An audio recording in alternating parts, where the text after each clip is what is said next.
જયજનની વિદ્યા સંકુલ બપાડામાં રાષ્ટ્રપતિ શૌર્ય ચક્રથી સન્માનિત વીર જવાન સંજયભાઈ ડાભીનો સન્માન સમારોહનું આયોજન કરવામાં આવ્યું હતું.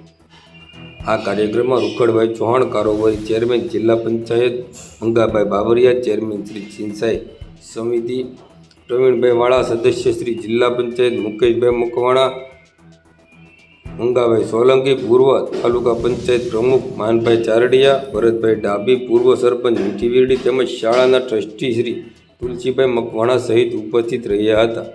વિદ્યાર્થીનીઓ બહેનો દ્વારા કુમકુમ તિલક અને સામૈયાથી સ્વાગત કરવામાં આવ્યું હતું, જેમાં શાળાના મુખ્ય ગેટથી વિદ્યાર્થી દ્વારા પરેડ તેમજ શાળાની 5 થી 8 બહેનો દ્વારા હાથમાં તિરંગા અને પુષ્પો દ્વારા મહેમાનોનું સ્વાગત કરવામાં આવ્યું હતું. તેમજ શાળાના બાળકો આર્મી મેન, ભારત માતા, બ્લેક કમાન્ડોના પોશાકથી સ્વાગત માટે સજ્જ હતા. આ કાર્યક્રમમાં શાળાના 2000 બાળકો જોડાયા હતા. સંજયભાઈ દ્વારા બાળકોને પ્રેરણાત્મક ઉદ્બોધન આપવામાં આવ્યું હતું ને ક્યારેય હિંમત ન હારવી જોઈએ અને બહાદુરીપૂર્વક સામનો કરવો જોઈએ અને આતંકવાદી સાથે બનેલી ઘટના બાળકો સાથે વાગોળી હતી. તેમજ બાળકોનું ક્લાસરૂમમાં જઈને પર્સનલી માર્ગદર્શન પણ આપ્યું હતું.